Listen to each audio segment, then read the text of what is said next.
Rajesh Kumar UP PCS के 15 mains 4 interview दे चुके हैं। उनके पास अब महज 2 अटेम्प्ट बचे हैं। जब वो अपने गांव से निकले थे तब माँ बाप से वादा किया था, उन्हें भरोसा दिलाया था अफसर बनने का, लेकिन साल हर नए साल की आखिरी तारीख के साथ कई बार पीछे छूटा है। इस बार सपने को झाड़ पोंछ कर बिल्कुल नया ताज़ा कर लिया गया था।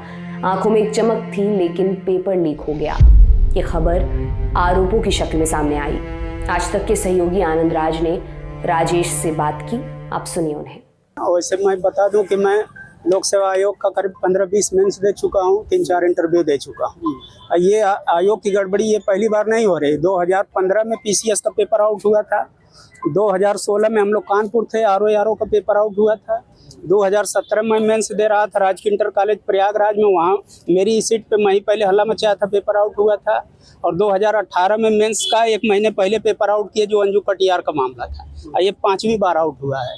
तो ये लोक सेवा आयोग से हम लोगों का विश्वास खत्म हो रहा है और यहाँ लगातार गड़बड़ी पे गड़बड़ी हो रही है।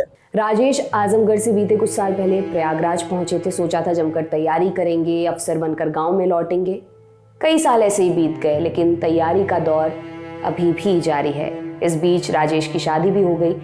वो कहते हैं अब तो खर्च निकालना बहुत मुश्किल हो गया है। कभी कोचिंग पढ़ा लेते हैं तो कभी किसी दोस्त से पैसे मांगने पड़ते हैं। तो हालांकि मैंने अपने खर्चे चलाने के लिए, अभी पुलिस की कोचिंग थी तो मैंने पढ़ाया जो है, एक कोचिंग में एक बार लेखपाल वाले में भी हमने ऐसे पढ़ाया था 1 आध महीने के लिए, मतलब परमानेंट नहीं, कुछ टाइम पास के लिए।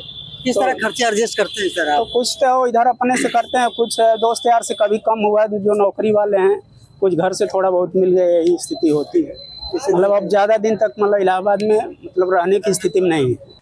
अब ज़्यादा दिन तक इलाहाबाद में रहना मुश्किल हो गया है। राजेश बताते हैं कि हमारे जैसे तो यहाँ हज़ारों छात्र हैं। मेरी तो शादी हो गई है, लेकिन उनकी तो शादी भी नहीं हो रही।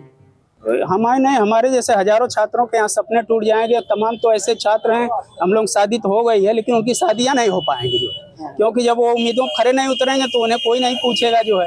आपका टैलेंट कोई अब नहीं देखता है, आपका ये देखता है कि आपके पास आर्थिक स्रोत क्या है। हम टैलेंट लेकर टहलते रहे, हमने इतना मेंस दिया, इतना इंटरव्यू दिया है, हम 1 नंबर से बाहर हुए हैं, कोई नहीं पूछता है। राजेश बताते हैं अब भाई भी खर्च देते देते थक गए हैं। परिवार में संयुक्त परिवार है, हमारे भाई टीचर हैं, तो कुछ अब वो भी देते देते उब गए हैं, तो थोड़ा बहुत दे देते हैं। अब कुछ यही अपने से खर्च निकाल लेते हैं कोचिंग पढ़ा के जो है। अब कुछ दोस्त यार कभी कम हुआ तो जो नौकरी पेशे में उनसे 1500 मांग लिए। राजेश ने 11 फरवरी को पूरी तैयारी के साथ आरओ का एग्जाम दिया था, लेकिन खबर आई कि पेपर लीक हो गया है। एक पल में सारे सपने चकनाचूर हो गए।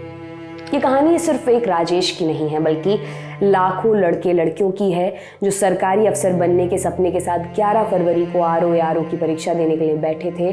अब ये सिर्फ आरोप है। सरकार की ओर से कहना है कि पेपर लीक नहीं हुआ है। हालांकि सरकार की ओर से इसके लिए एक जांच कमेटी भी बनाई गई है। 23 फरवरी के दिन भी प्रयागराज स्थित लोक सेवा आयोग के मुख्यालय के बाहर छात्रों ने छात्र पंचायत बुलाई थी। हजारों छात्रों का हुजूम सड़कों पर उतर आया। सरकार से दोबारा एग्जाम कराने की मांग हुई। ये प्रदर्शन बीते कई दिनों से चल रहा है अलग अलग जगहों पर। इन प्रदर्शनों का असर क्या होगा ये वक्त बताएगा। इसे आपके लिए लिखा था हमारे साथी रजत पांडे ने। मेरा नाम दिव्यांशी सुमराव है। देखते रहिए लल्लन टॉप यूपी।